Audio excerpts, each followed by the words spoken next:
What's going on, everybody, and welcome to the GTR Show. So excited that you're here. We are going to be embarking on a new journey with this show, and today is the soft launch of that. One of the most important things you can do down in the chat, first of all, say hello. Let us know where you're coming from, even if we already know it, and say hello to one another. So what I have been doing in the background is a ton of prep work. And the amazing thing is the show that I always intend to do and the show that I actually end up doing are markedly different. But the ship has been turned in the right direction. And there's so many things that I'm excited about doing. But it occurred to me in the midst of all the planning that I've got on mine that I wanted to include your input in terms of what sort of stuff you would like to see from a weekly streaming show whose acronym GTR is Gear, Technology, and Recording. I will give you a little bit of the tipping of the hat. For one, we're going to be doing some interesting things where we kind of test some different gear. We actually have the ability to do a giveaway if you take a look at the little hint that's going on up there.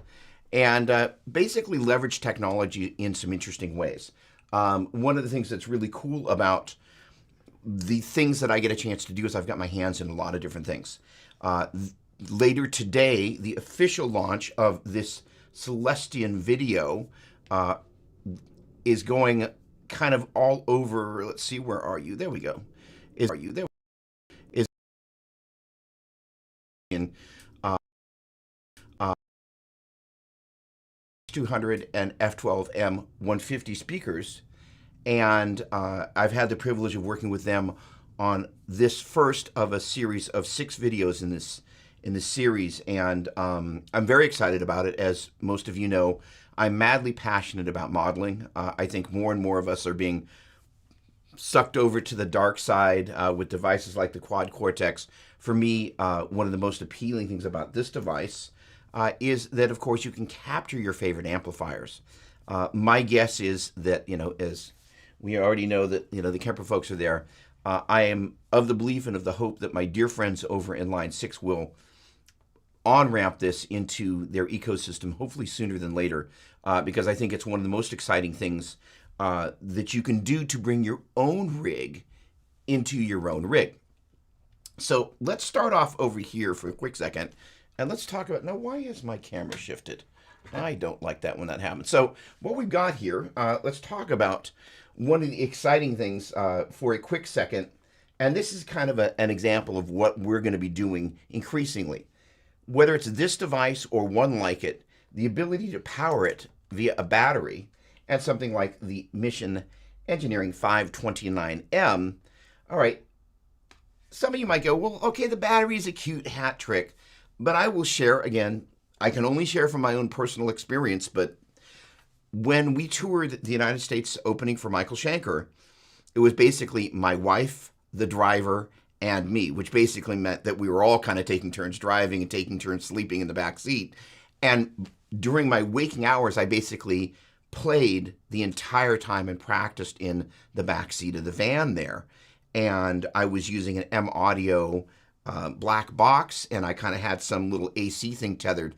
And as I, have been thinking about, when you're going to use a battery like this or a power bank or however you want to describe it, well, okay, there are those of us immediately go, well, I wouldn't necessarily put that on a pedal board for this reason, and that reason. Now, that said, those of us who've played at venues where you get up to the lip of the stage and like, where's the power? And I didn't happen to bring a 50-foot extension cord, and I've got dirty power coming off the back line with the lights. There's lots of reasons. The other thing is that with a larger power bank and kind of my whole thing about hot swappable backups, I want to be able to have the ability to toggle between those different things. The other thing is over here, we've got this fancy Eventide Power Max, and not only will that power this bad boy up and numerous other types of devices like that, but it'll also power a flipping huge board. Thing is completely nuts. So you've got these two different types of extremes. So the point being is that, there are different times we need different things. And so I'm going to be doing a video in the next day or so talking more about this as it relates specifically to the Quad Cortex, simply because I'm getting ready to shift over into Line 6 world in a serious way. So with that said, first of all, let me just, and I think I've mentioned this a couple of times, there's only so much stuff that I can pull in because of the way chat flows, but I will do my best. I have oatmeal on my face. That's hilarious. Always look in the mirror before you start live streaming. All right. So glad I caught that. You're like, Doug's got this funny face growth. It looks a lot like oatmeal. So in any case, good old Akira Takasaki. I saw Loudness and they were awesome. Awesome, awesome, awesome. First of all, Alan, great to see you. Always a pleasure. Headstock Harem, how you doing? Thanks so much. Much appreciated. Brian Felix, tuning those guitars and circuits in the Pacific Northwest. Thank you so much for joining us. Melissa Doppler, thank you for your assistance as always. And yes, we have added a question to the forum, which is, what are some of the things you would like us to cover in this show?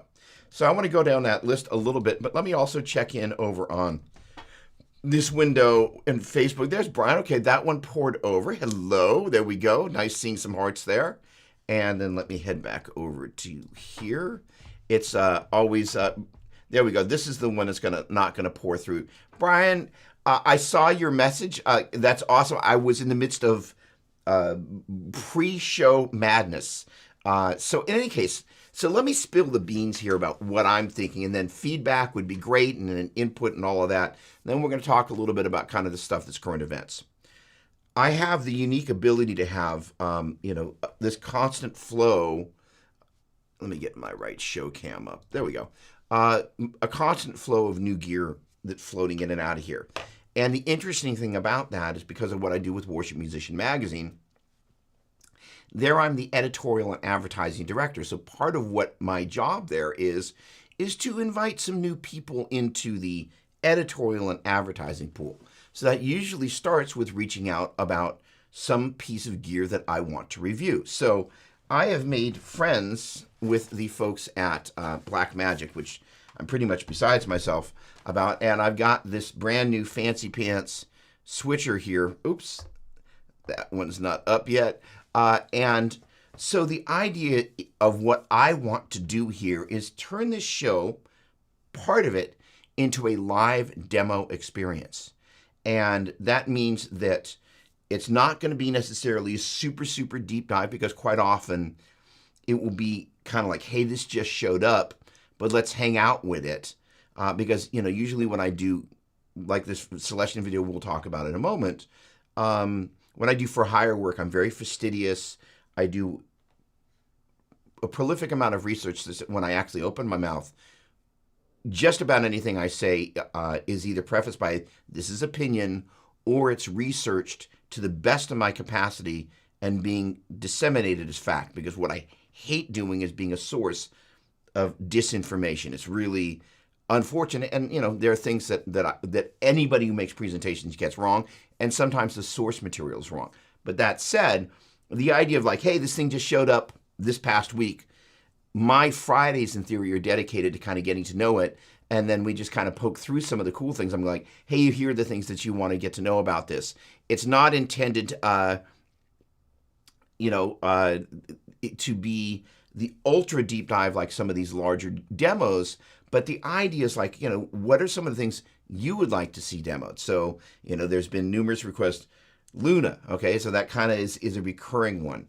The idea is there's all this talk about these Celestion full-range live response speakers. So what I can't show you yet, but I can give you a hint on, is that is my upstairs studio. And so what I've got the ability to do now is I've got these rooms tethered together. Not only can I run video in both directions, so literally you're seeing the upstairs video studio live in real time. I could run up and down the stairs like I've been doing all day. You can see there's some stuff I didn't have time to pull out of the frame, but it also means that then I'm able to run audio. There is another view there that we'll be adding into the other ATEM switcher that's up there, and I'll be able to control those remotely via this fancy air step. And this is the air step light, but there's also a master air step. And these two are going to talk to one another. And that's going to enable me to control video cameras in the different rooms. So I can be upstairs controlling what's going on downstairs, or I can be downstairs controlling what's going on upstairs. And the whole idea, oh, look, we got 2 Melissa Dopplers. I love that. And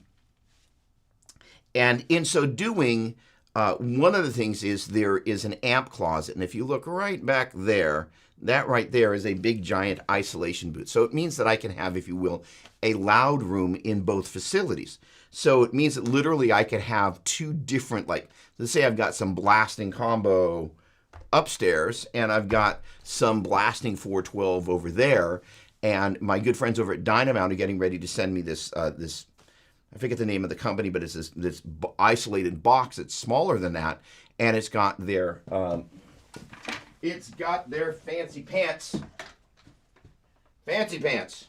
It's got their fancy pants. There we go.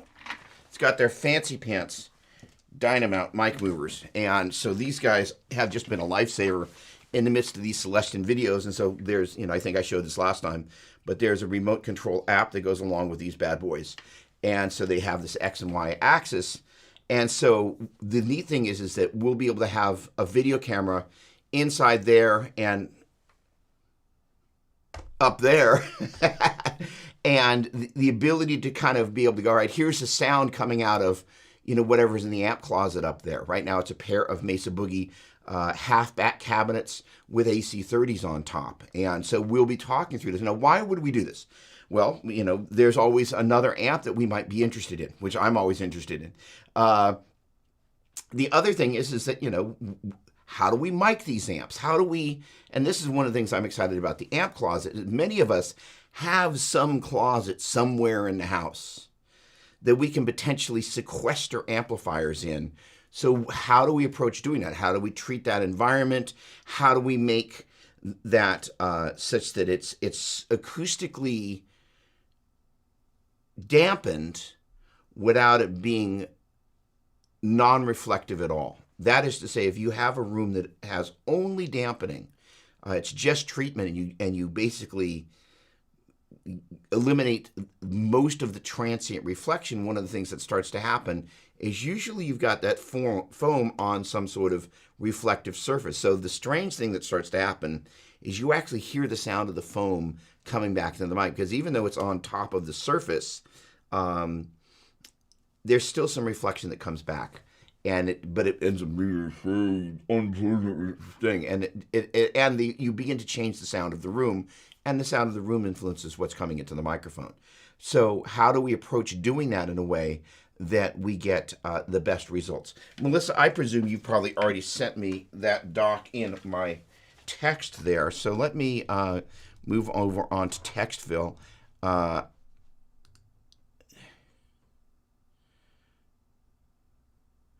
Actually, audio may be my headphones. Audio is cutting in and out. Oatmeal on my chin. There we go. Good. All right. So good.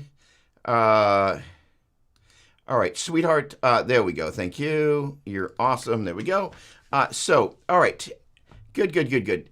Mike, first of all, let me jump into some questions here. And as you guys know, thanks to Mrs. Doppler, we do have this online forum, which you can feel free to ask questions, as well as please. That's so funny. I'm looking at this. This is I'm rambling on. I see Michael Devlin from Orinda, California. That's my hometown here.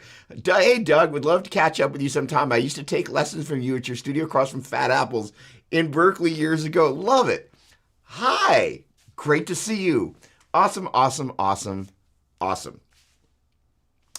Alan McD. How long does that battery last for the current hungry digital devices? All right, good. Okay, and then there we go. And then questions. Good. Continue the road to tech for today's worship players, laptops, apps, and all the connections, required interfaces. Awesome.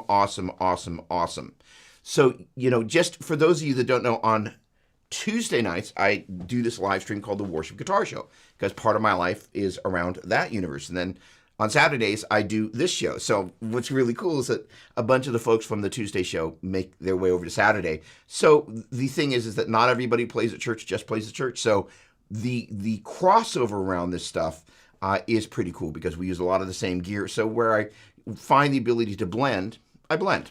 Okay, awesome. I really appreciate that input. So what I've done on these batteries is that I have done a series of very specific tests, because specific to your question, Alan, and specific to anybody who wants to power something like the Quad Cortex, in particular, you want to know what kind of battery time you're going to get. So what I did was I took some very specific notes on the batteries, and I'm going to do, for this video, there's going to be a link. And so this one is a little right around 3 hours of battery time. The big boy is about 6 hours of battery time. The small one, which I've got upstairs charging, was, where are you?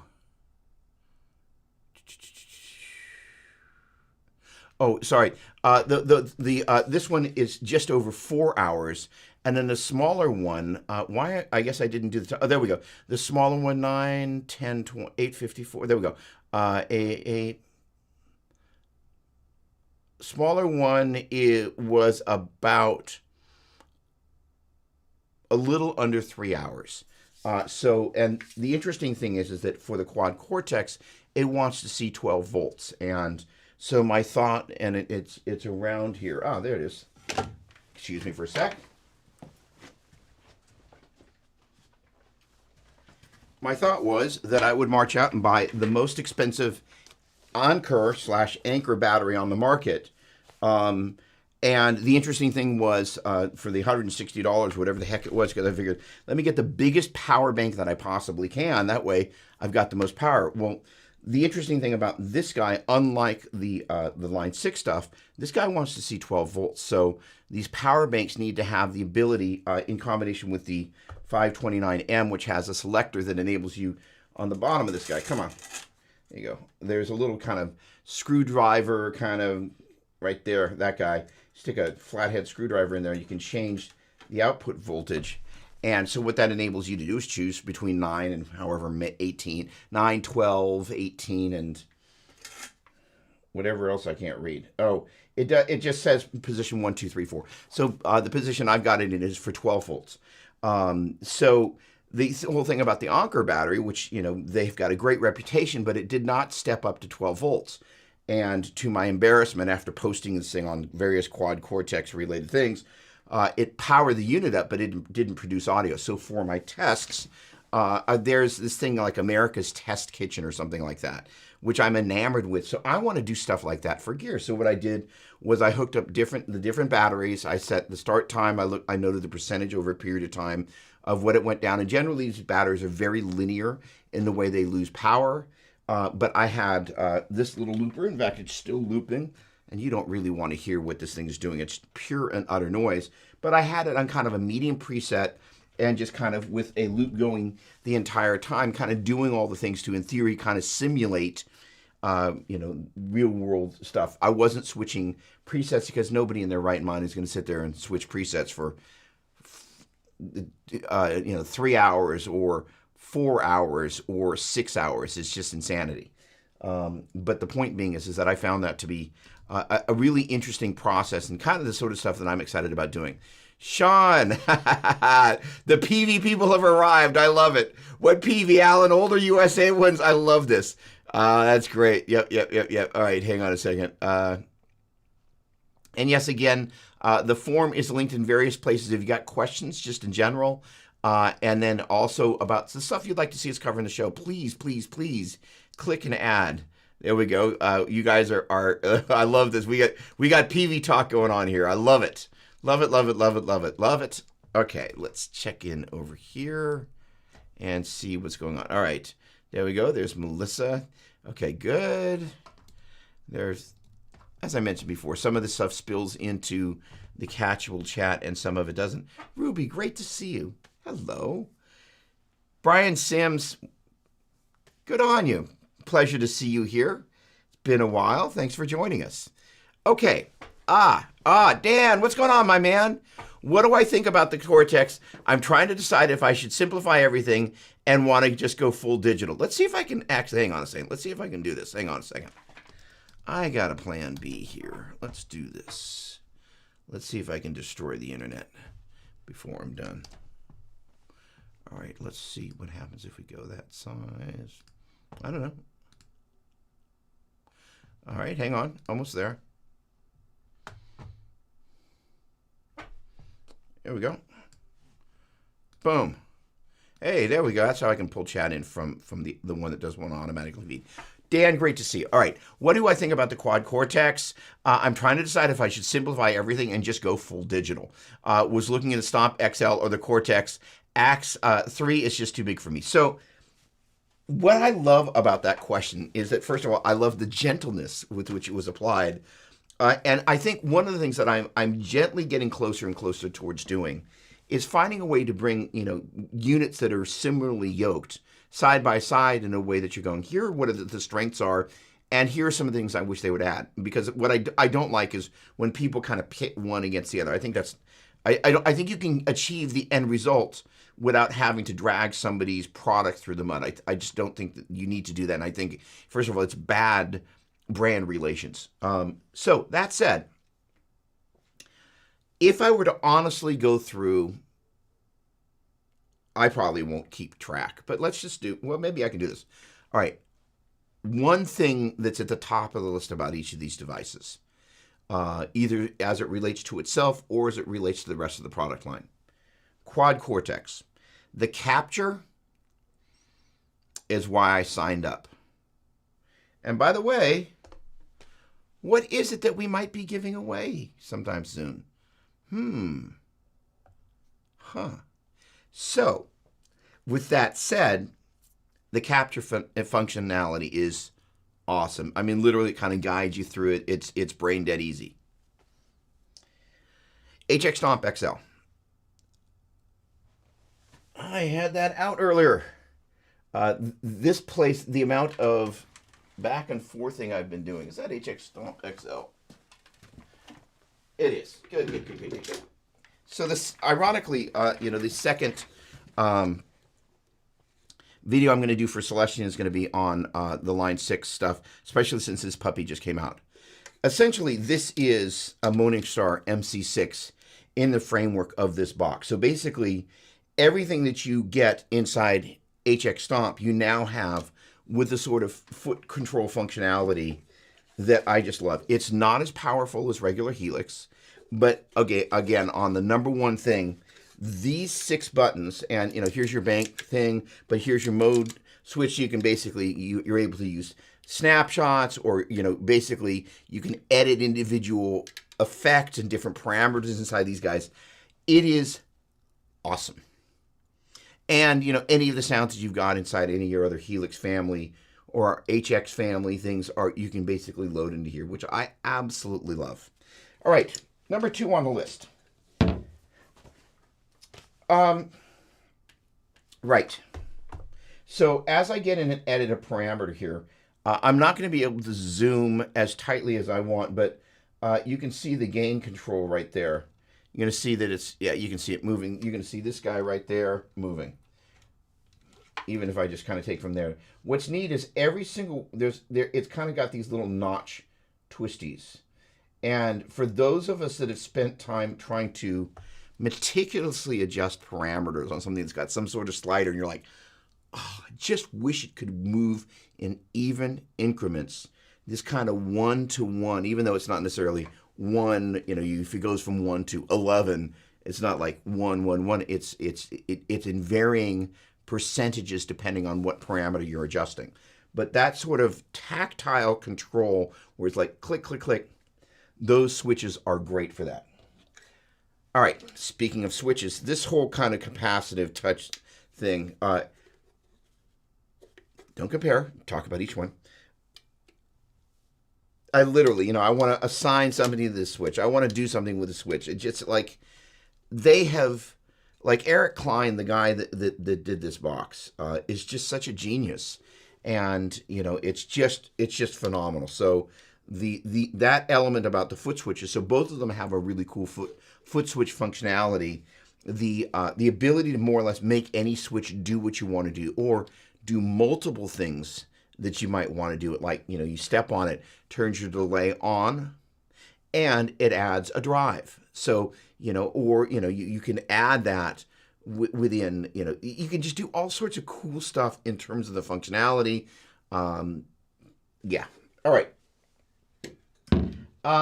The thing number 3 on the Quad Cortex. That's interesting that there's a little bit of a pause there. Um, hmm.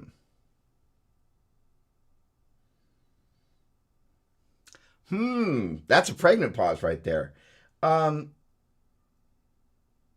I like that as you look across the top here, you basically get double rows of presets, or if you toggle between preset and scene mode, you get double rows of scenes, right?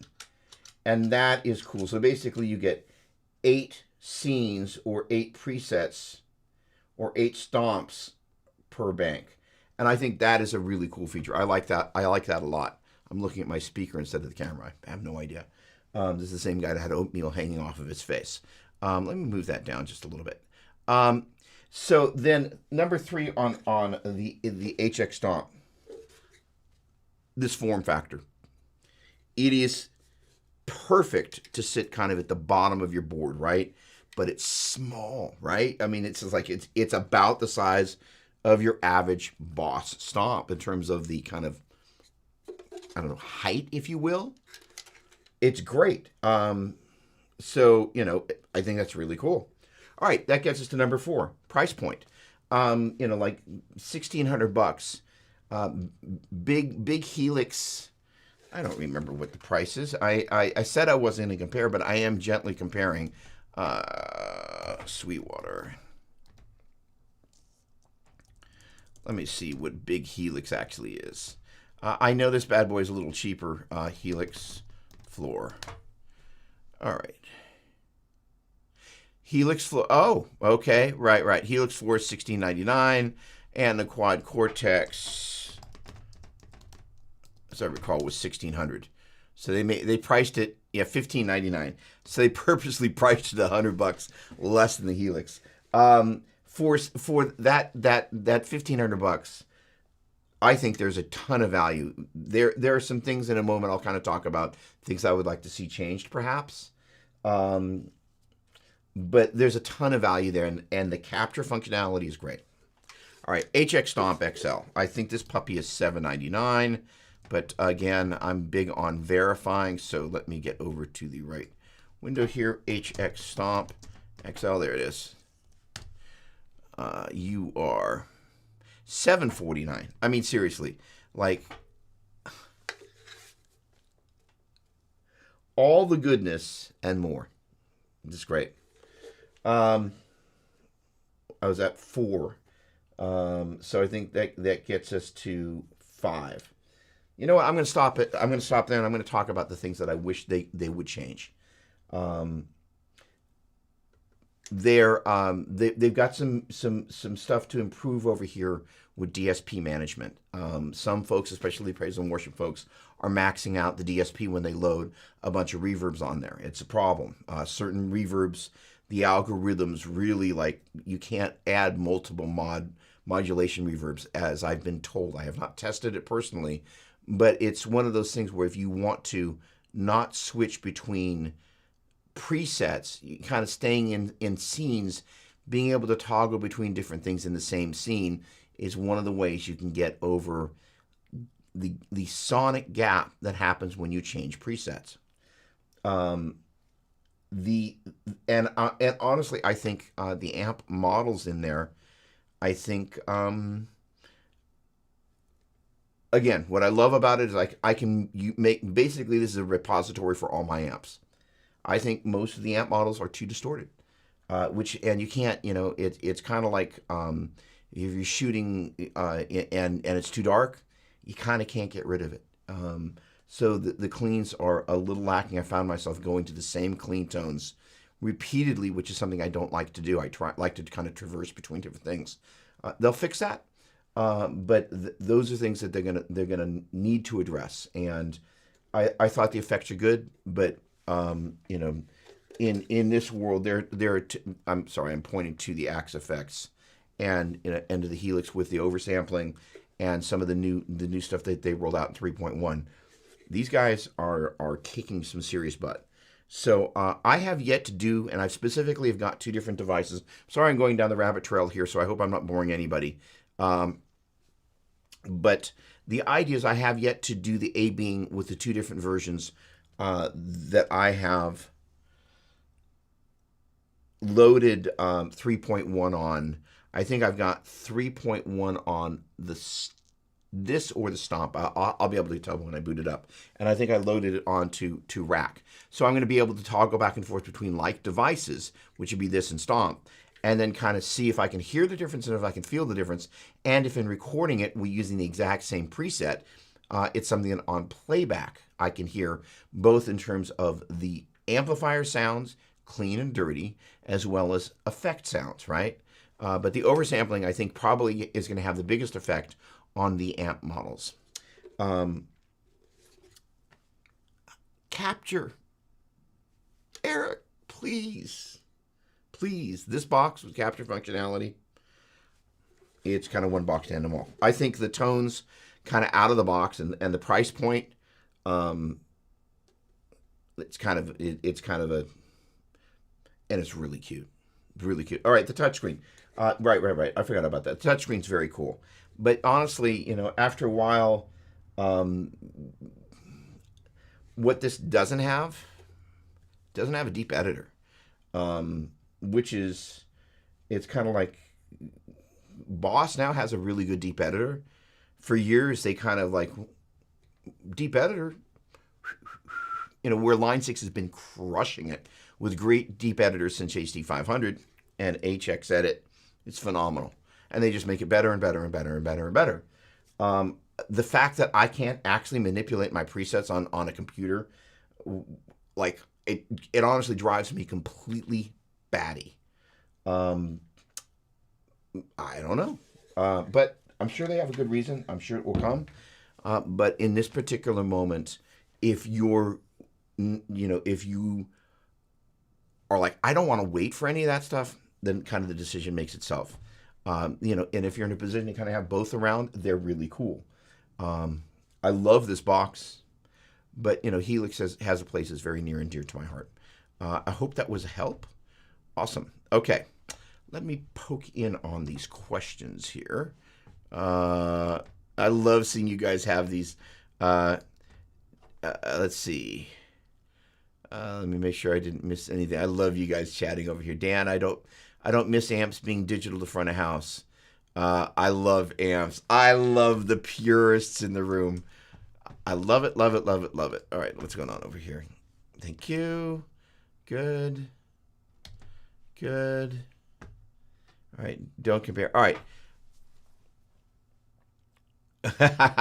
Love the what are we giving away? Gee, what might we be giving away?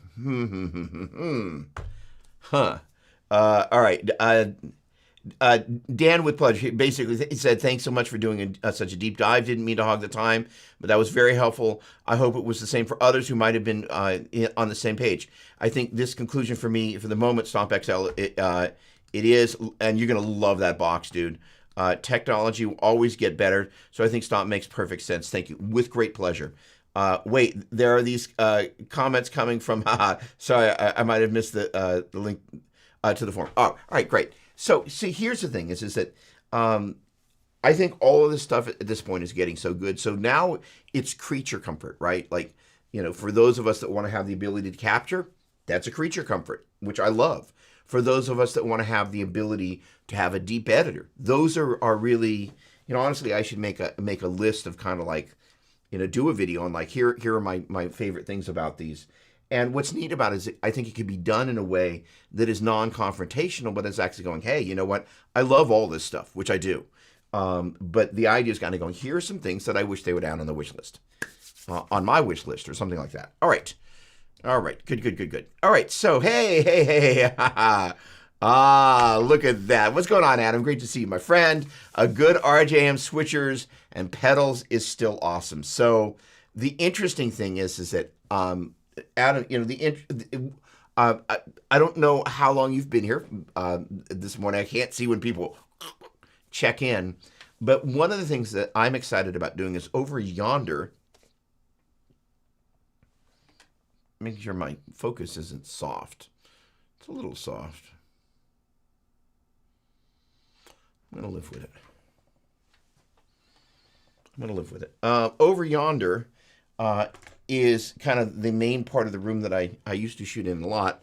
And between this little guy and some of the other cameras that I've got around with this fancy pants switcher that I've got now, I can't contain myself with, and then in turn my ability to use it in combination with the different air steps. And the one comment that I saw Adrian from Ecamm Live Academy was, wishes the switches were silent, which I totally get. But that little box is going to be a big deal. So one of the projects that I've got kind of hanging out over there is the giant mega pedal board, where it's actually going to be using, and I've actually got the photo, but it's not easy to get to. It's actually using an RGM PBC6X. It'll be powered probably by a pair of the PowerMax, powered by a pair of the PowerMax power supplies. The Eventide folks were kind enough to send those. And then, sorry, I have an eyelash in my eye here. Not very convenient, but it doesn't feel very good either. The ability to then kind of go, okay, well, let's build a hybrid pedal board. So it's got the RJM, it's going to have the Quad Cortex, and it's going to have Hxstomp. And then it's got all these other creature comfort pedals, the Strymon stuff, the Eventide stuff, and a couple other stomps. And with the PBC6X, you've only got 6 loops. But this honestly is one of the detriments of these modeling devices. Like, and they're not intended to be switchers, because they're kind of intended to be kind of, all right, we give you a couple of loops, and that's kind of what you get. But for those of us who go, you know what, I really like 3 is a really good number. Why would 3 be great? Drive, delay, and reverb. And I'll rabbit trail on this concept, and this is kind of where part of what we're also going to talk about is gear hacks. And again, as what I want this show to be, and where did that Google form go? Make sure there's nothing new in Google land. Where are you? There you are. Okay, good. All right, thanks for clearing that out, love. And thanks for everybody.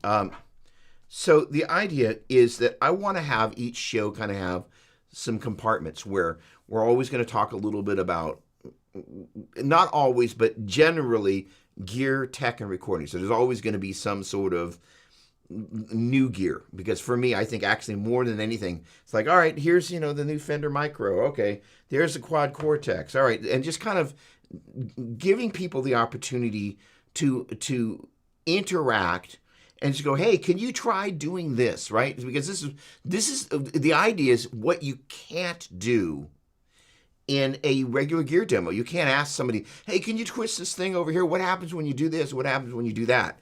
You lose the ability to do this. So I really want to take this interactive gear demo thing and really blow that out.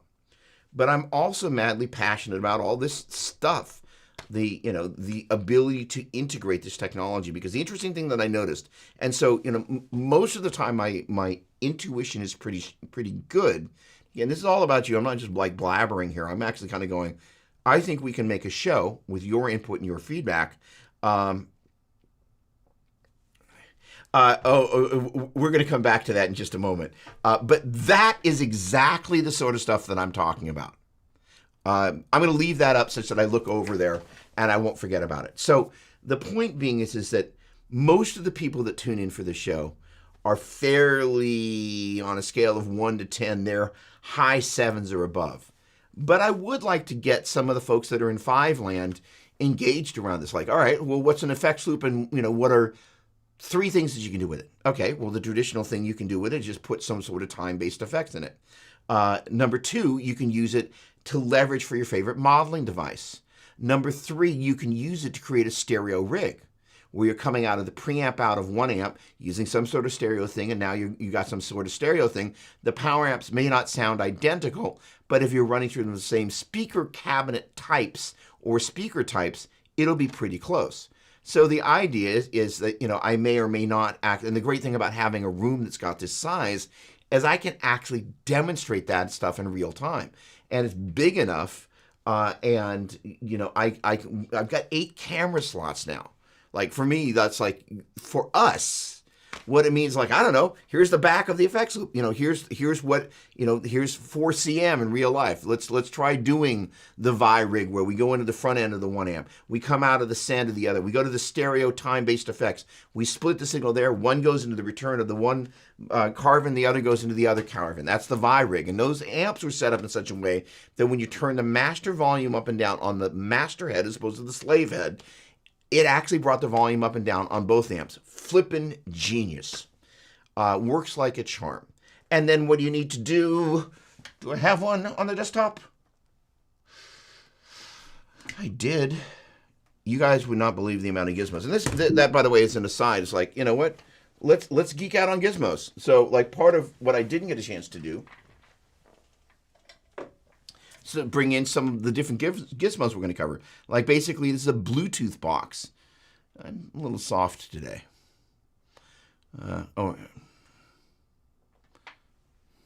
I switched cameras up here, so I needed to make some more adjustment. So basically, this is a So let's say, I don't know, I've got some Bluetooth thingy, but I want to run it into XLR and bring it into Pro Tools. Boom, right? There are a million devices like this.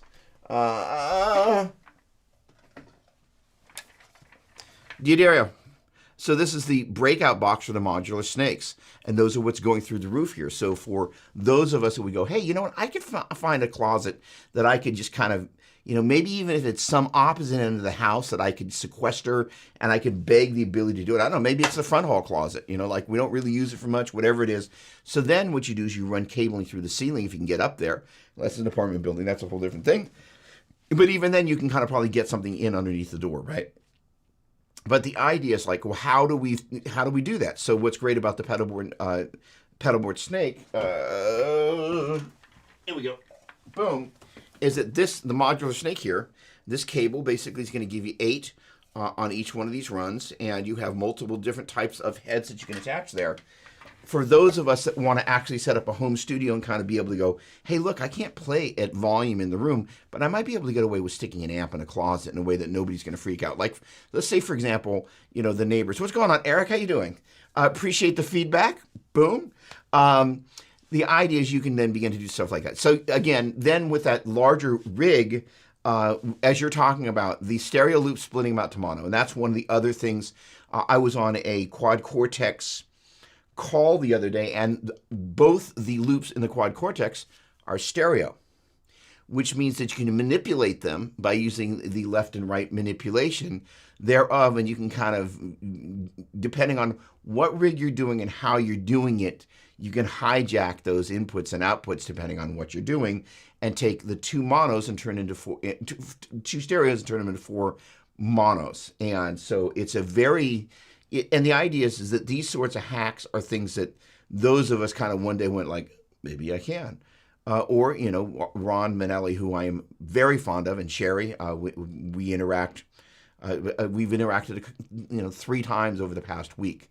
And their new distortion, by the way, it's a multi-mode distortion. I haven't had a chance to play it yet, but we reviewed it in Worship Musician, and they sold out of the first batch, which is great. So those sorts of gear hacks, like, every week, all right, we got X gear hacks. All right, here's this gear hack. Here's this gear hack. Here's this, new gear NGD thing. All right, maybe we get somebody that's a diehard, Pro Tools person that's in the room. Then we get somebody that's a diehard Logic person. Then we get, I don't know, maybe I invite somebody from UA over, and they can talk about that, because the UA folks have been developing plugins for Pro Tools for like ever, which means if there's anybody that can tell you and compare and contrast the difference between Logic and Pro Tools and Luna, it's probably them. So I don't know if I brought you up, Eric, but hey. All right, let me poke in over here. Good. I'm at 5 trying to get to 7. That's funny. I don't think that's necessarily true, but more at the 7 at least. But the point being is that this is one of the other things is that, first of all, I think people are always a little self-conscious of kind of, what they know and what they don't know. if I were really, really, really, there you go. It's funny. Clicked on the wrong emoticon. Dan said, you know, set up some sort of questionnaire, because here's the thing: is like, if I were you, which I'm not, I'd be like, oh, this is great. I kind of have my own personal demo person that will do. I wave the wand and they'll do that. Maybe I'm thinking it's more interesting than it actually is. But the point being is that the option to try these different things out is great. All right. Let me make sure. I love my EVHs, but I'm not a tube purist. Love that, Brian.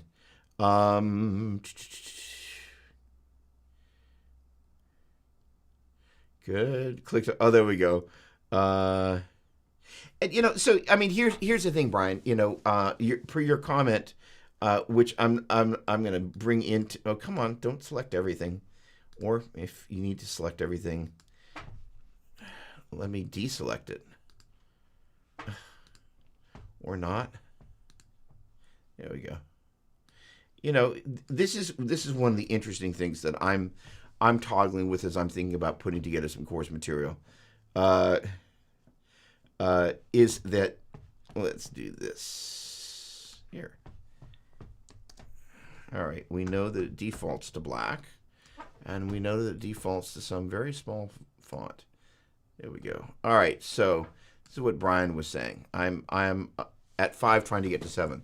So I think definitively we could kind of come up with, I know this is going to be the strangest thing ever, kind of, if you will, a gear curriculum, a gadget curriculum, this is what it is. And then kind of each week, we visit these kind of main primary categories, and people can always go back.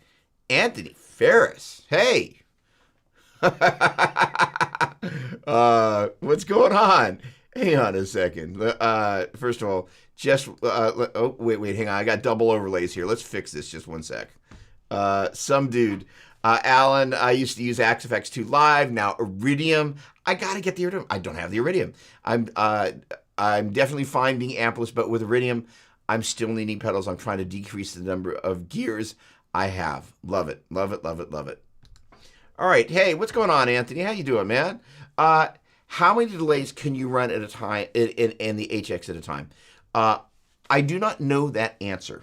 I can tell you, although I hang out with some of the P&W crowd, I am not one for loading 3 reverbs and 3 delays in there. So generally speaking, sorry, I'm gonna answer your question honestly, but not having tested the limits. Generally speaking, what puts me over the edge is when I start loading multiple cabinets and multiple amps, and then I go to add other stuff, and it's kind of like you've kind of run out of processing power, right? I have never specifically tested. I think it's a great idea to test. So like, I don't know. Let me see. And this is one of the things that I did notice, that when I was doing some testing on Hxstomp, I think I had Hxstomp wired up just because I'm getting ready to do a bunch of demos around this. It's the same processor, right? But I noticed in creating some patches around the orange Rock Reverb 100 Mark III that when I added the amp, dual blocks, and then added some, I would have added some spring reverb to imitate the spring reverb that's in the Rock Reverb, and then went to add a delay, and I went to add something else. I'm like, oh, I can't add more stuff. So whatever it was that I went to add there. The thing about that Line 6 has done that's really good, and again, I'm sorry, I'm not going to answer your question verbatim because I wish I could. All right, point taken. So here's the deal. In version whatever it is of the GTR show, I'm going to have Hxstomp open, and we're going to load as many flippin' delays on there as we possibly can. I'm not in a position to do that today, but that sort of question is the sort of question that we're like, hey. And the other thing is that that's the sort of things like we'll set up this forums that people can ask questions in advance. And so you're like, oh, I will have a Doppler tell me how many delays I can load up in Hxstomp. I may not always answer every question, but or which of them. But I think that's a great question. Here's the thing I will say to this, Anthony. There's also the which delays, which is really a big deal. Like, for example, I think what happened was I had the Euclidean delay, and then I went to add another delay. And the Euclidean delay, by the way, if you haven't tried it, is flipping awesome. It's kind of like the Roger Lynn adrenaline. So it kind of, you can basically subdivide into these kind of little, these little kind of chirpy types of things, and it is awesome. But there is some processing there, and when I went to add, I think what I wanted to do just on inside Hxstomp, I wanted to add another delay so I could toggle in there. I think is what happened. It kind of went but at that point again, I was running the amp, I was running dual cabinet blocks, or I should say a dual cab. And then some other stuff. So whatever it was that I went to do, and I'm pretty sure it was just like some kind of more pedestrian delay that kind of went, nah, Doppler, that's as much as I'm going to let you do. The other thing is, I don't think anybody is definitively to kind of the implicit part of your question is go, I don't know, let's load up as many delays on there and let's load one instance of every delay you could possibly want to put on there and see what happens. Boy, am I tempted, but I this is not the day. But again, to circle back, it depends on which delay. It depends on whether it's a mono or stereo instance, for example. It depends on what other things are going on in there.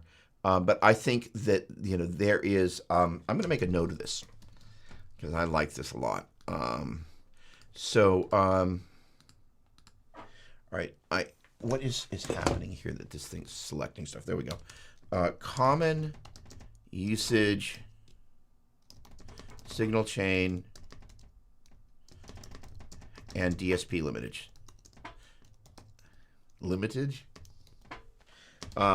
But I love it. Hey, Eric, what's going on, my man? Again, I didn't totally answer your question, but there's nuance to that. Again, to recap, at the expense of regurgitating the same thing, how extreme or minimum are the other things that are going on? Are we looking for mono or stereo? Are we looking for multiple instances of the same type of delay, like a tape delay, right? Maybe we just want to be able to, as I recall, inside a snapshot, and I need to know this and I don't, if you use the same delay, you can get it so it ramps up and down, or just go straight and kind of crossfades, as I recall. And if it does, and if you're forced to ramp up and down, that's obviously one of the instances where you want to use multiple ones. The other thing then is kind of which delays really are the ones that seem to suck up the DSP, because that again is going to be augmented again by what else is going on there, and also whether it's running in stereo, right? Because it's going to take up more stuff if it's a mono instance of if it's mono instance at a stereo instance. I'm fairly sure it does, but I don't know. Eric Martin.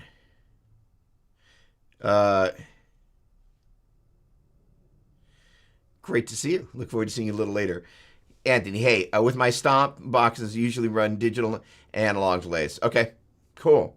The interesting thing is what I'm excited about doing is this, is that the thing that I am, and I think more and more people are going to get to this place where like, okay, so let's just say, and I'm not beating up on the quad cortex, because honestly, the same thing I could say about this guy, but I think they do have more work to do on the delay and reverb front here.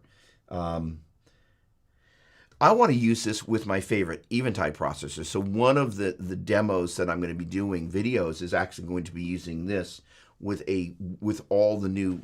Oh, well, hang on. Let's do a little show and tell. If I can find them. Empty box. There we go. And I don't need to pull out black hole for you to believe that it's there. but it's just kind of like, hey, I love the fact that Eventide has ported out all this stuff to these cute little stomps, right? So the idea is of being able to use these, and this is where, again, something like the RJM becomes really, really exciting, because as I mentioned before, it's like, all right, I would ideally like to have 3 loops. One for a drive pedal, one for a delay pedal, and one for a reverb. And, but with some clever MIDI working, and again, this is where, Doppler's test kitchen, where we go, okay, well, look, we've got 2 loops to work with. I guess we need to set up some MIDI dummy presets. And I'm sorry, I keep disappearing off frame, but this is why I'm going to have multiple flipping cameras set up. Gosh darn it. Ah. Holy cow. Oh. I love hauling this out. So these are my 2 Yamaha D1500s. The first MIDI digital delay that Yamaha made, and predecessor to the SP-X90, and no verb, obviously. But these guys are great. But the thing is that for those of us that remember the olden days when you basically hit the bypass button, there it is. Basically what happened is not only did it stop processing audio, but you got this really bizarre change in level, which was like kind of like, it was very strange kind of what it did. You really couldn't kind of do a work around it. So that's why we ended up coming up with some of these gear hacks, right? Which is, again, with the RGM PBCs, using a stereo loop and splitting it into mono, right? That is to say, you have the ability to have left and right, and you can manipulate the way that's being used into separate loops. You can also, by the way, use the PBC6X as an amp switcher, right? Because the thing is, not only can you use the main outputs, but then you can also kind of use any one of those individual sends for an individual loop. And it's actually a demo that I never actually did, but the idea was to use a PBC6X up here on my desk as an amp router.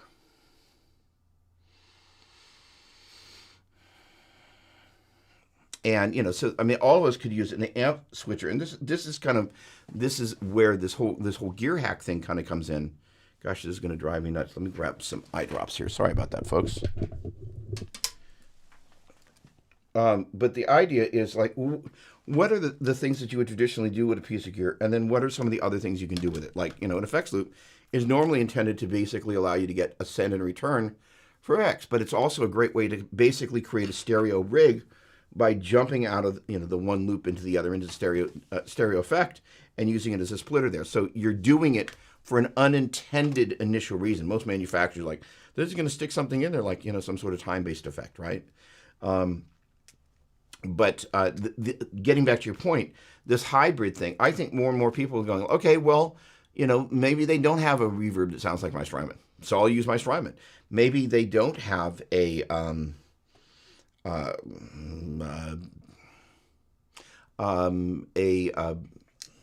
TC chorus, or maybe they don't have a deluxe memory man, right? Those sorts of nuances. The other again, test kitchen, like, let's pull up 3 classic delays and let's hear them side by side. Which ones do what well, and that's the kind of stuff I want to do. So boom. Oh, please do that, and a stereo rig for the RGM. Woohoo! All right, awesome.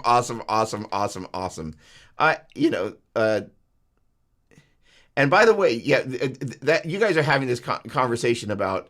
I saw a little bit about the moving of cabinets. Pretty much everything I've got is on wheels, but every so often I do actually have to take to the stairs. And I'm not the young spring chicken that I once was. Got to tell you. All right. Let's see here. All right, awesome. Thanks, Dan. Much appreciated. Gear Academy. Woohoo! I love that.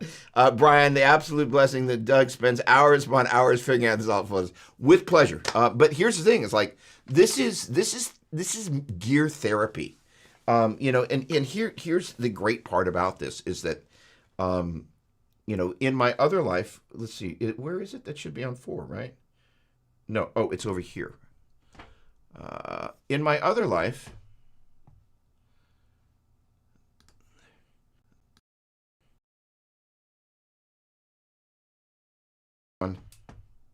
Oh, there we go. That switched over. That was very strange that that just did that.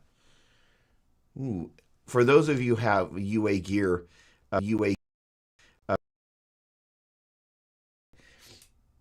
it shouldn't have done what it just did, but I was like, ooh, that awkward feeling. In any case, the neat thing is that all this time I spend researching all this stuff means that when a company like Celestion wants to hire me, I have that experience that allows me to do things for a company like Celestion, which I am so thrilled and so humbled.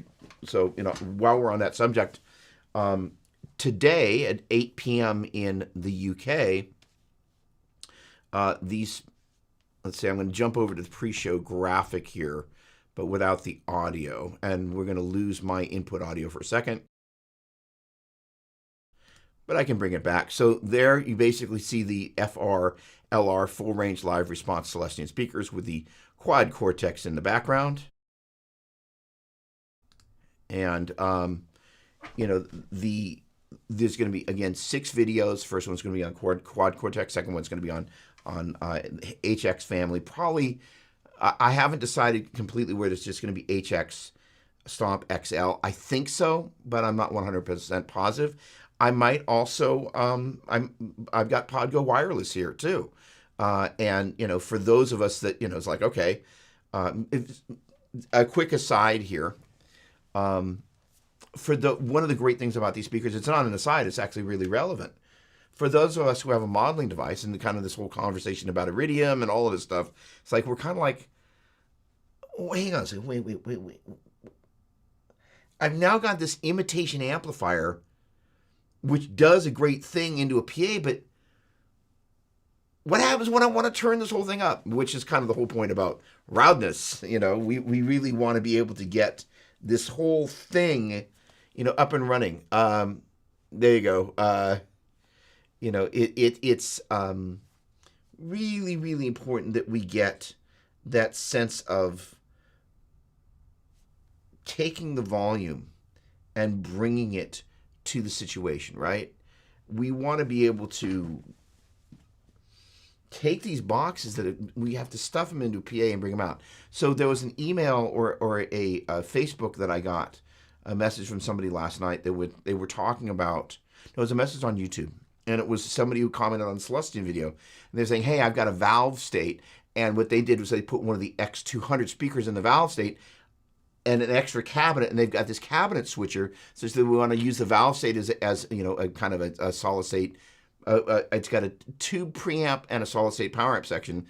They can do that, and then they've got a cabinet switcher when they want to use the power amp in on the valve state and use the FR-LR speaker on that. They can toggle back and forth between the two. And so the point being is a valve state is not a particularly expensive amplifier. I actually think they sound great, and they offer a huge amount of value. But for somebody that's going to be using a valve state, who's got like a Podgo, a valve state versus kind of going out and buying the Seymour Duncan Power Stage and buying a Marshall 1960A, you've now got some other options that are in there. I use the JC120, but I've been watching, those prices, on Craigslist, they're like $500, right? And so the point being is that they're, you can't, it's one thing to have a valve state that's a $400 amplifier, whatever they're going for these days. You swap out the speaker and you're good to go. You can go into the power amp in. So Podgo in that sort of a setting, and there are a number of people that use Podgo. They're like, hey, I don't necessarily need to go out and buy Helix. So I basically am talking myself into including Podgo is basically what I'm doing. All right, there we go. Again, much appreciated, you guys. Happy to help. Boom.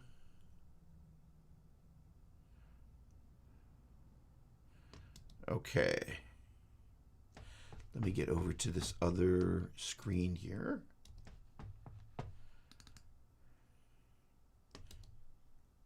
Okay, good. All right, so it is coming up on 1:15. What I would like to see is if anybody has any last questions. And you can put them in the chat, and I will do my, you can literally just kind of address them in the chats or anything. There we go. Hang on, let me bring this in. So, this is another thing is that, what's great is Alan is hey, give me a Tweed PV amp and I'm set. Um, something like Helix, and I presume you're talking about Helix floor. It's a fairly big deal, right? That you kind of get in there and you're like if you've gone from basically using a PV Classic to Helix, you're like, what do I do? Because what happens is that everybody goes through, we go through this thing. And this again is kind of going from that 5 stage to the 7 stage, which is like, okay, well, I bought a modeler. There's like 25 different types of presets. Half of them I don't like. The other half I'll never use because they don't, they may be cool, but it's not something that's musical. And it's kind of like, well, how do I actually go about getting my sound, right? So it's a matter of just kind of then just kind of going, look, they're going to be amps that are going to be in families that you either have already used or are familiar with by sound, and there's effects that you already used or familiar with by sound, and then building some rigs. And that's kind of one of the things that I'm doing with all these presets on the CELESTION videos is that all the sounds that I'm using in the videos I'm giving away for free. Because it's a for-hire project, it would be really, really uncool for me to charge for the presets I used in it. It would feel really slimy. So the idea is in fact, the ones for the Quad Cortex are actually up on the Neural DSP cloud right now. And so what I'm going to do is I'm going to share the HX ones, and the Pod Go ones. I'm pretty sure I can also share Pod Go on Custom Tone. So basically means people can get them for free, because the idea is like, hey, go out and make them your own. But the idea is there's certain amps that I go to, the idea is that one of the things I'm going to be doing is offering some of this for sale. But the great thing about the CELESTION things, that allows me to prime that pump a little bit. But, also the goal of this video series is to help people kind of go, look, I've got this modeler, but like, how do I actually make this thing loud? The Iridium is cool, but I'm going out into a PA, and like, what do I do when I'm home? It's kind of like it's a problem. And so the idea is like, hey, CELESTION's come out with these great speakers. Everybody knows CELESTION speakers. What a lot of people don't know, and I mentioned in the video, 60% of their business is PA speakers. Who'd have thought it? But the reality is that's where they make a crap ton of their money. And that's where they have a ton of their expertise. So they've taken that, put it into what they know about guitar speakers, and they've done great. The two speakers, actually, let me go over to this little guy here.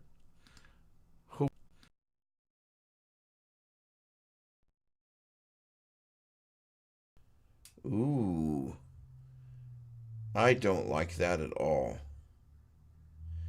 Interesting thing is that was a sample rate changing sound is what that was. All right, in any case, I am back. So if you take a look down below there, I want to point out a couple of things.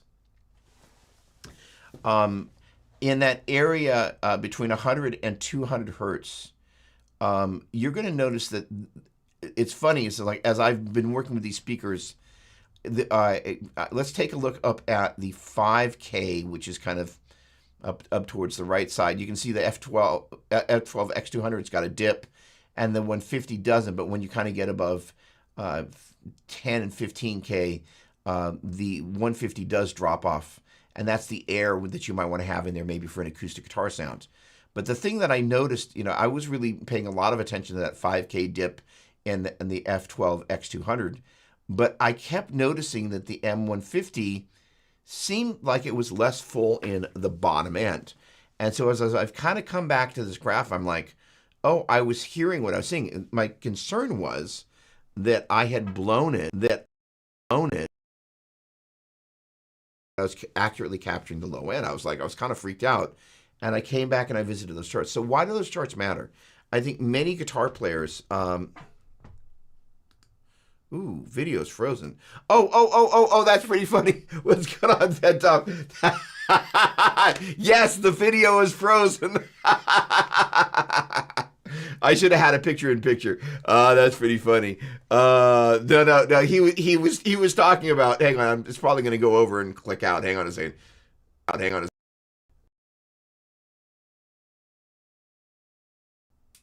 There we go. It's back. All right, I'm going to switch back here, and I think it's going to switch back from, what are we at, 44.1 to 48. Let's see if it does it. Hang on. Doing that, but in any case, very strange. And now it's back at 44.1.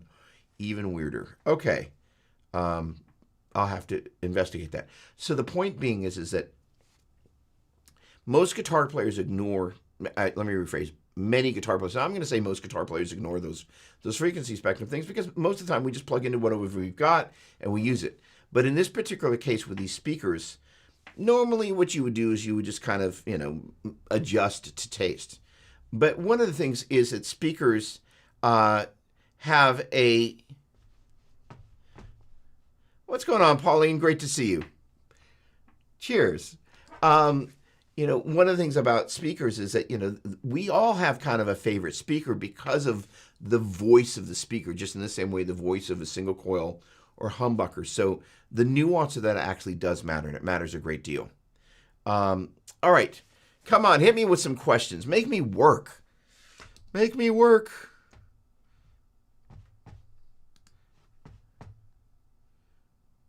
Okay, or I cannot work. I can do with that. Hang on. We're good over there. Uh-oh.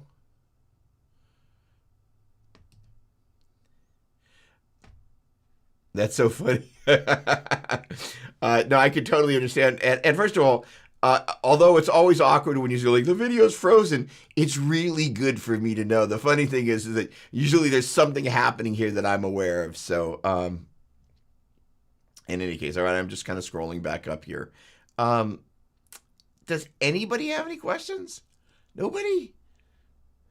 Nothing? Okay.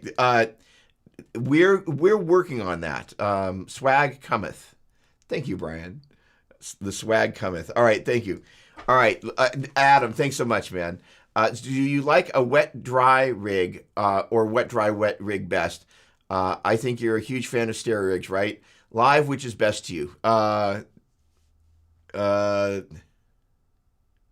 Okay, thanks, Peter. I'm going to grab you in just a second. Thanks, you guys and gals. I am. It's a great question. So for these Celestion demos, I've had to rein myself back because the strategy that I've taken is that I had, at the beginning of each one of these videos, is going to have a little A-B back and forth. So you can hear the same sound on one and then the other, back and forth, like 3 demos. And then at the end of the third one, it's left, the one speaker, right, the other, and then it's both. And then at that point on, for the rest of the demos, and I'm probably going to get some grief from some folks about it, because you can't really do it easily on an iPhone other than pulling one earbud out or the other. But the idea is then it's both, and then you can pan it from one side to the other. And ultimately, my preference is actually to use both. But in this particular instance, that is, say, both speakers either in an X pattern or in a single cabinet or in 2 112 cabinets. I like the blend. They complement each other really well. In this instance, I'm doing dual mono. And it was interesting. And Bonica, hello, my friend. So thanks for the questions, guys. In this instance, I was forced to go with dual mono, and I kind of liked it. One of the things that Larry Mitchell schooled me on a couple of weeks ago that I keep thinking about is like, dude, he was really nice about it too. It's like, he basically said, like, you don't always have to be ultra-wide stereo because you don't get the contrast in the mix as you're going narrow, wide, narrow, wide. The other thing is that I've been listening to, from time to time, I have to be careful not to listen to too much Satch, but just enough. So I was listening to something yesterday in the car. I'm like, it really feels like a mono guitar with stereo girth. And years ago, Joe was using the CE1 chorus from Boss, and what happened is that somehow for some rebroadcast, it got combined down into mono. And, I just remember Joe shaking his head, never again. So the idea is that you never quite know what's going to happen downstream from you. So he basically has been, especially live, he's playing in mono. And so the interesting thing is that you don't hear, and there'll be times you hear in double track, and he uses left and right, of course, but you really hear the guitar. It's just kind of in the center, and on this track in particular, it wasn't anything different on the left and right. It was wide, but it was still just kind of the guitar just like right up the center. Boom, kind of like, and then just the trails of stuff coming off, but not with the kind of dotted eighth, quarter note on one side and the other that I like to go for. The other thing that's interesting though is that what I like to do is I like to use the dynamics of the instrument. Not that others don't, but that's kind of where I like to kind of choose how wide I am in the track. But Larry was like, look, you don't need to be like full stereo the whole time. So that's really taken that to heart, and I've enjoyed playing in dual mono. I'm just like, it's still stereo. It's really what it comes down to, because it's two different speakers. But it's not like I have truly different bits of information happening with what I'm doing. So I'm just broadcasting the same signal on each side to two different speakers and doing my best to accurately capture them.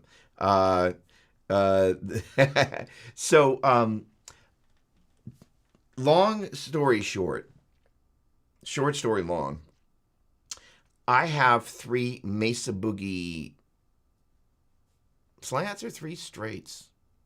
No, maybe I've got basically, we've had this conversation before, but the Lukather version of this rig was with the 212 halfbacks. I think what I've got, last time I checked, I've got 2 of the halfback top cabinets and 2 of the halfback bottom cabinets, basically the 1968 slants on the top and Bs on the bottom. I thought I wanted to get a third one, third bottom cabinet. I may have one, but the idea is that is specifically for doing a wet, dry, wet rig where you've got the half closed and the half open. The center cabinet is your dry cabinet, and then you've got the left and the right on either side. I am very excited to do that. I probably will do that with Mason from Vertex, but the only bummer about that is that depending on how you do it, the classic way that you do that is that only the effects come out the side, because you're using it like you would a stereo bus where you've got your stereo delays and your stereo reverbs. The problem with that is the way I've discovered this in the studio. Again, this is kind of these gear hack things. Like, I like hearing the direct sound into the delay, into the reverb. The reverb is getting a ping from the direct signal, and it's getting a ping from the delay. The challenge with a true wet, dry, wet rig is that double ping doesn't happen, because you've eliminated that second ping. That is to say, if you have you could set up a second delay, a second reverb, I guess you could do that.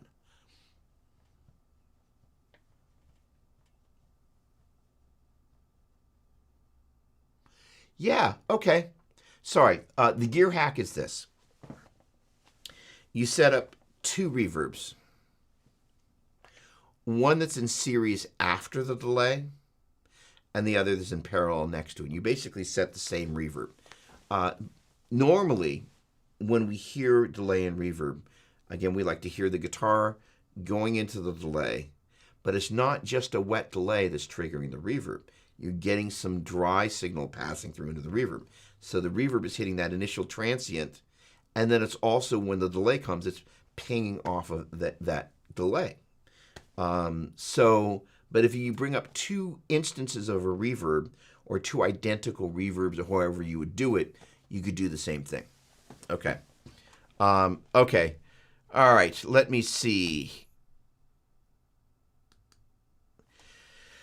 I think not, my dear friend. I think I asked about that, and I was gently asked not to do demos for bass. I can ask again. I mean, hang on. And I know it's going to click over. All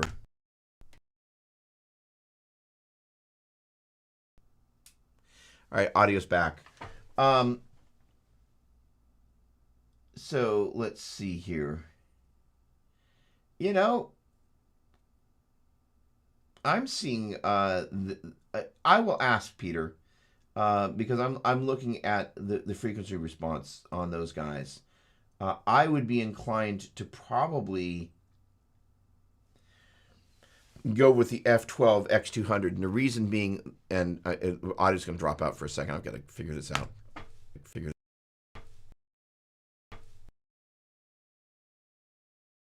Testing 1 2. There we go. Is that it's 200 watts versus 150, so you've got a little bit more headroom to play with. And my perception is it wouldn't peak as much. Hope that answered your question. Do you leave guitar pickup stock, or do you have a go-to set pickups for singles and humbuckers? That's a great question. It absolutely depends on the instrument. For my go-to Ibanez guitars, I use the PAF Joe in the neck, Virtual Owl 2 middle model in the middle position, which is a narrow aperture hum canceling pickup. The PAF Joe, if I said Pro, I meant Joe, is the best sounding neck pickup for a humbucker in the neck for a Fender scale instrument that I've ever heard. Everything you love about a Strat pickup and everything about a Les Paul combined. None of the tubbiness and the muddiness about a Les Paul. None of the noise, or if the neck pickup gets a little thin here and there, it's just the perfect pickup. It's just perfect. The Virtual Owl 2 middle model, perfect.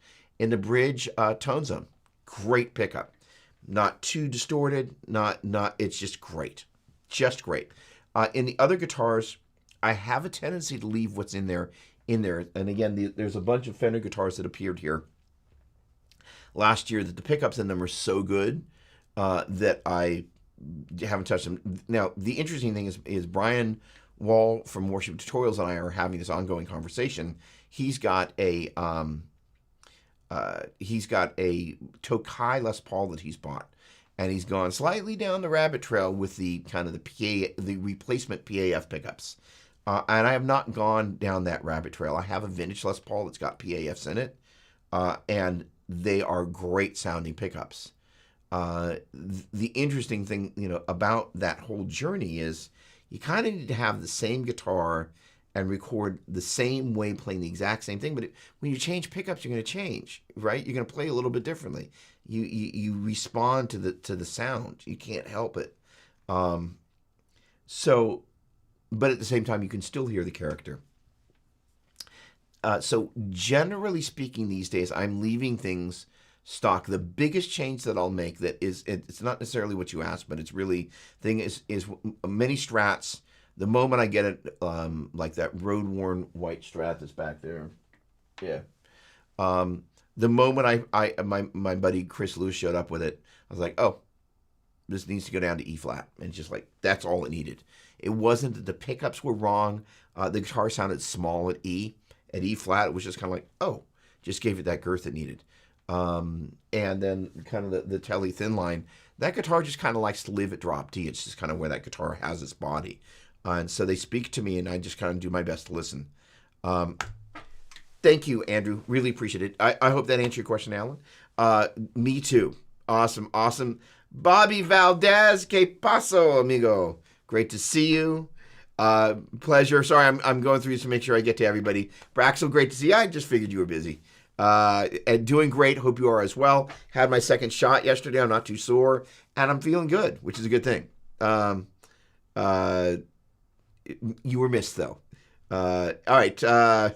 Good. Ditto. Okay. That's how I like to run delay into reverb in the loop. I mean, that's kind of the interesting thing is it was last week that I think I mentioned, or on Tuesday that I mentioned that the loop on the Hot Rod Deluxe, which is one of the things that I used in the Celestion demos. I swapped out the stock speaker with the F12 X150. It's a slightly smaller, less deep speaker, and what it enables you to do is get into a narrower cabinet. And the funny thing is I'm running it through the power amp in, and I was like, there's reverb. And I was like, oh, wait a second. It makes sense because after the loop where you would traditionally run a delay, that's where the reverb comes in. So that direct signal into the delay, into the reverb, It's just kind of that classic sound. I couldn't agree more. And yes, dude, right? The double verb. I mean, that's it's a total hack because it solves that problem. Because I learned this in the studio, I'm like, I want to run a stereo bus for my delays and I want to run a stereo bus for my reverbs. But when you take the ability to ping, because ideally we want to couple the delay into the reverb. But when it's pure delay with no direct signal into the reverb is now got this pre-delay, so it's not pinging with the direct signal. Jeff Alexander, what's going on? Howdy. Good to see you. Andrew Bonick, I pretty much leave everything stock as I like to do the guitars the way it was designed. I agree with you. From time to time, I will discover a guitar just needs stuff. Like the Ibanez is like, the interesting thing is, Ibanez is, I pretty much have my go-to pickup, DiMarzio pickups. And DiMarzios and Ibanez are so alike. To me, in that particular instance, I suppose you could say this for Strat, but the Fender folks are doing such a great job of crafting the right pickups for the right guitars. But in Ibanez land, I'm like, it's kind of like, oh, I love that cabinet, but I want to put those speakers in it for this particular style.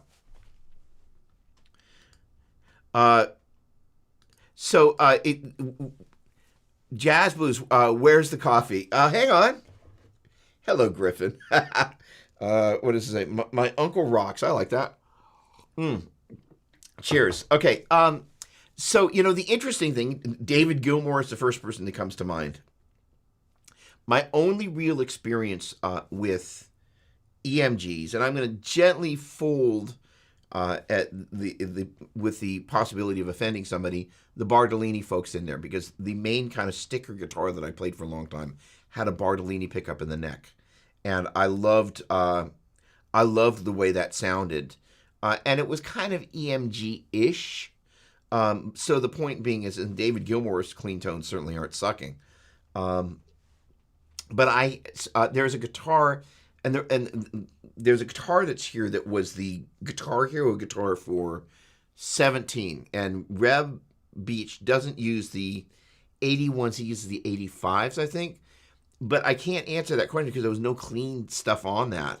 But it was a really nice pickup, and the thing about Reb sound is it's not traditionally that kind of slightly squashy EMG sound. Luke. So Luke's a DiMarzio guy now, but talk about some great clean tones, right? So Luke in whatever the Bones guitar, whatever the heck that's called, Luke and the Valley Arts guitars, right? He was running EMGs for a long time. They're great sounding pickups. Look at this, more geekery. In a Helix, you could use a split before the delay and merge after the delay into the reverb.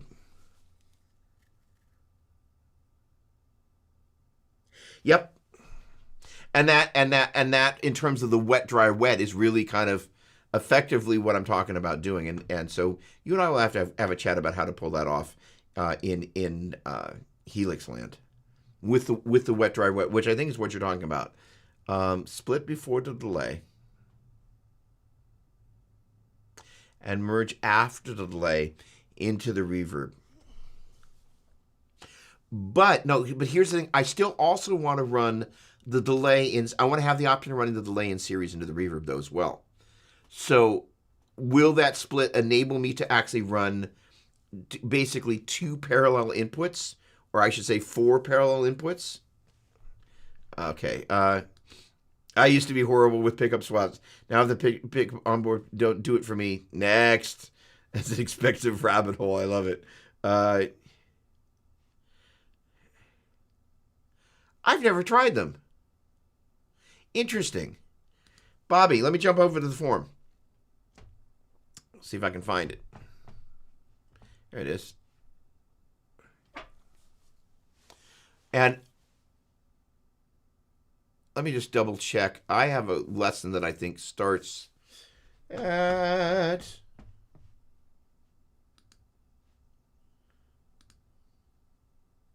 good. At 11. I got time. All right. Good. Monastery question. How was the solo in Stairway to Heaven recorded? It sounds, hang on, word wrap. All right. One of the things I've got to learn. Why is it in the right click? Seriously? Like the Google geeks? All right.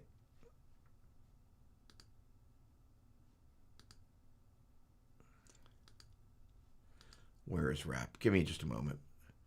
I can't do with this format. Text wrapping. There we go. Okay, good. All right.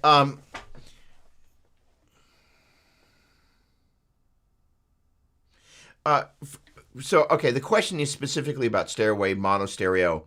And the answer to that question is I don't know, but I will conjecture without pulling it up and getting a copyright strike, which I'm tempted to do, by the way. Jimmy Page was a genius, right? And a couple of other things. Let's dial time back. And I don't know this answer, and I should. But on the earlier Beatles recordings, they were bouncing groups of tracks to free up recordable tracks, right?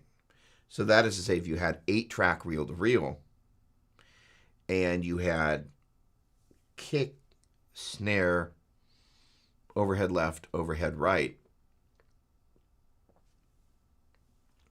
2 tracks.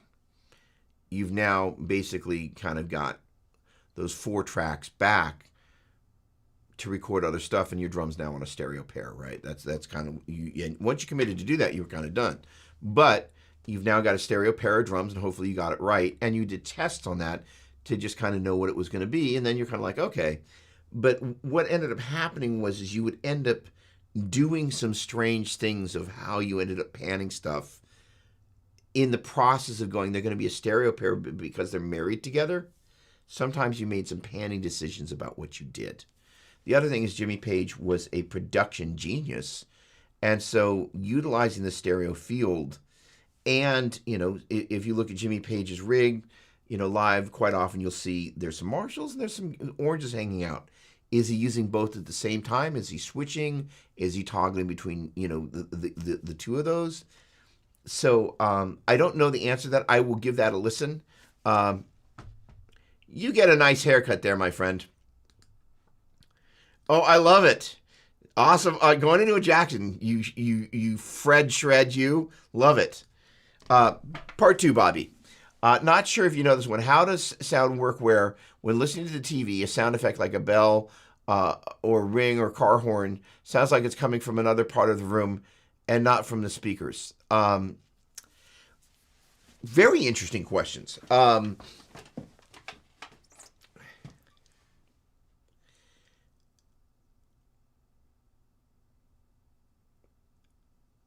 I think there are things about sound, and I'm going to answer that because, and I'm sure somebody kind of went, what?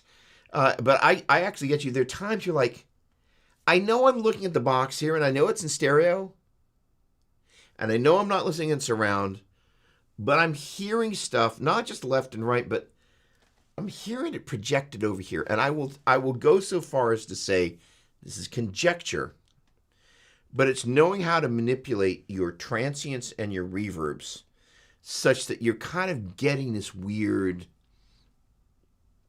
thing that's happening, if you will, in 3D sonic space. And again, getting back to our analogy of our 2 reverbs and our delay, we're manipulating the way the swirl factor, right? You know, and it's an interesting thing that a little bit of an aside, but it's so relevant. You hear very differently when you're facing this way than when you're facing 180 degrees. And so I have to be careful when I'm tracking in this room that I turn around all the way, and, you know, with these speaker demos, that I'm facing the cabinets, making sure I'm hearing what it really sounds like.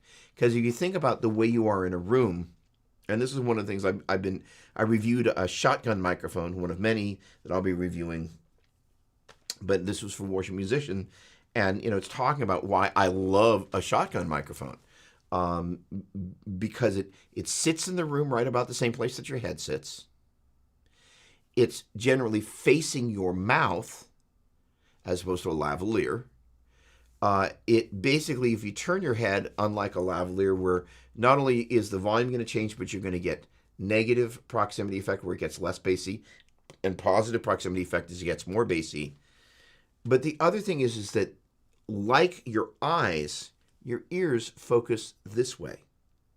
You hear stuff behind you, but the thing about a shotgun microphone is it hears like we hear and it hears like we see, which again, it's a very strange concept.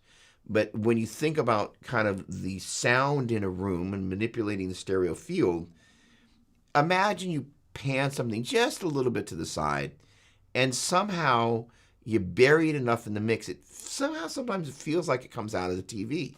Also depends on the volume you play it at, right? Like that is to say, if you excite the room with enough volume, the room kind of becomes electrified, if you will. But if you got it really quiet, you can really hear it's just that box over there. So I'm curious if you can find a spot where it is on some show or something, how much that changes when you bring the volume up and down. Great question.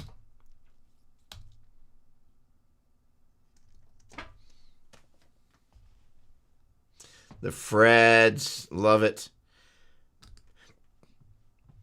Okay, let's get over to here.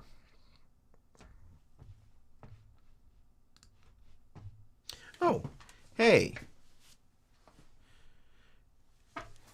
Oh, awesome.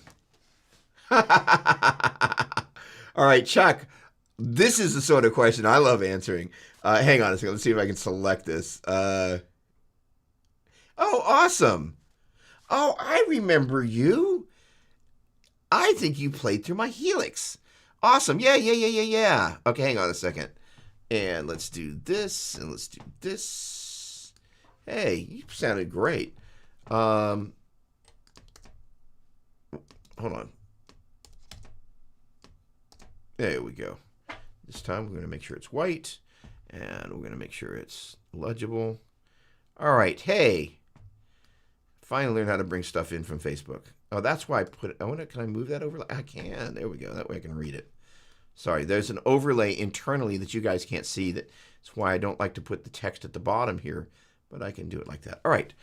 As a fiddler, none of the gear was made for me. Dude, I feel you. Did you ever play any of the old Barkus Berry stuff? But I'm looking for my favorite speaker, where to start. IR packs. Which do I like? We met briefly at Tom Morello's thing 15 months ago, by the way. Hope you. I'm doing great. Great to quote unquote see you. Great question. Okay, couple of obvious places to start. One, as I recall hearing you jam, you sounded great. You know, the guys, Jean-Luc Ponty, are, you know, kind of come to mind, right? I would say, not being a violinist, so bear with me, I would say that the F12 X200 with some sort of modeling thing, you'd be like flipping slaying people. So here's the deal. I'm going to go back to this, and I realize it's going to be a still image, and it's going to take a moment for the audio to cross over, but we're going to talk about the frequency.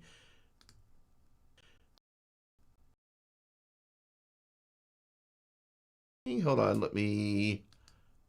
No. Now you're going to see... Oh, mouse, stop that. All right, hold on. Oh, I can see which... There we go. That's what I'm looking for. That graph right there. See, I'm watching Sean Cannell getting smart on my internet stuff there.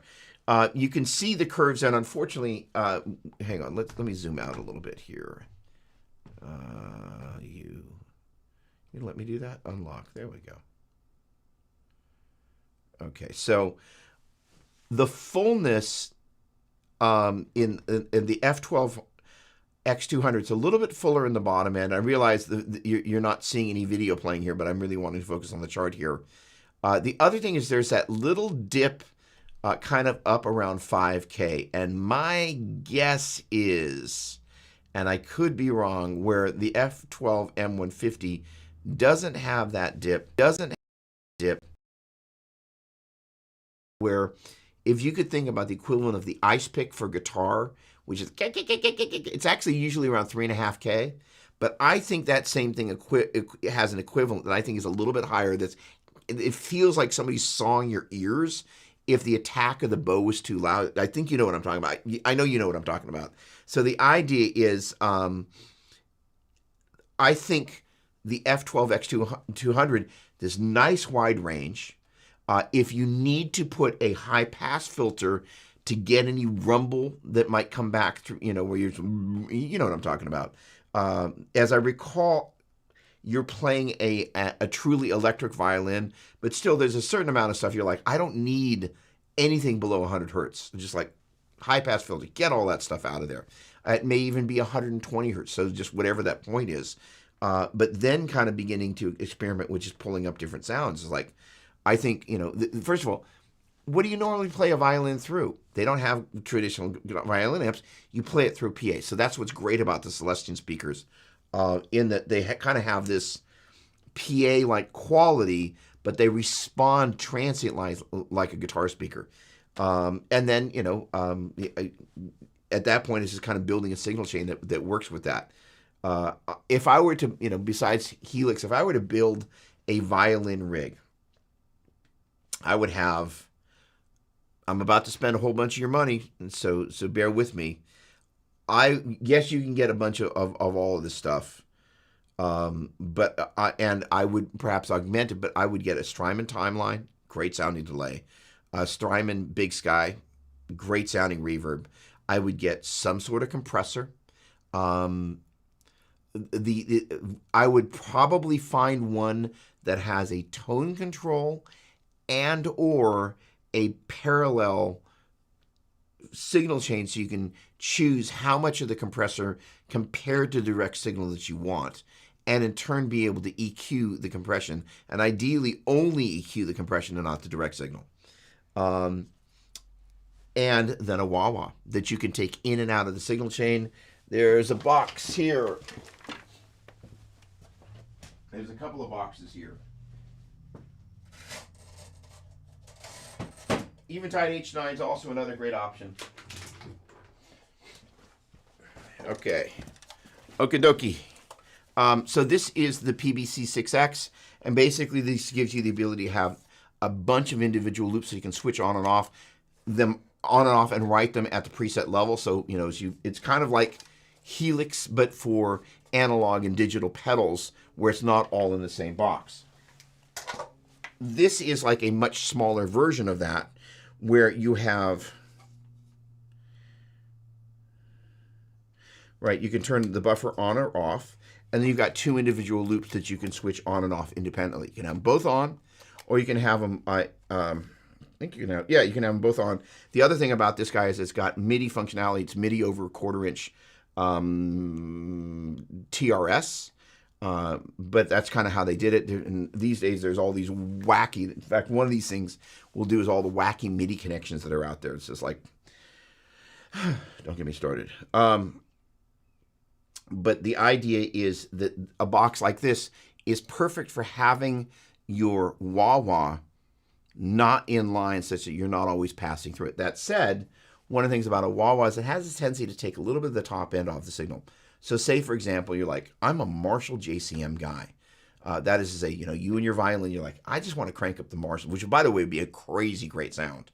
But you're like, but the top end, they're amps like the JCM 800 and the 900, where sometimes you just can't get at that top end.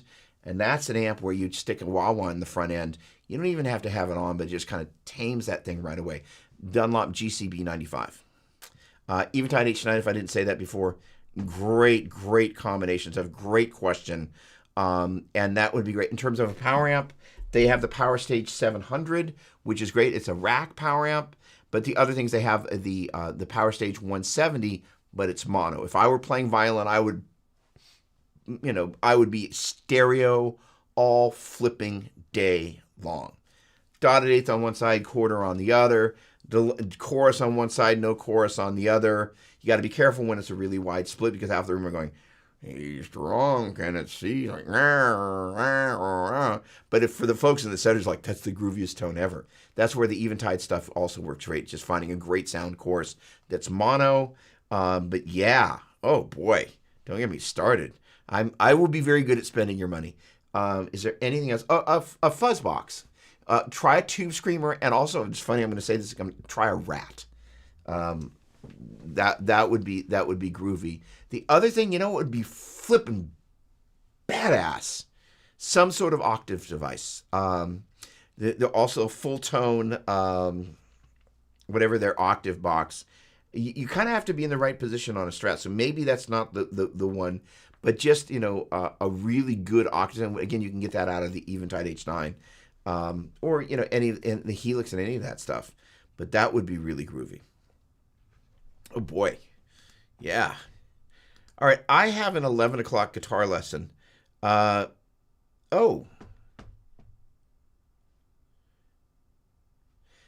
we go. Yes, 7-string fiddles use full guitar range. There we go.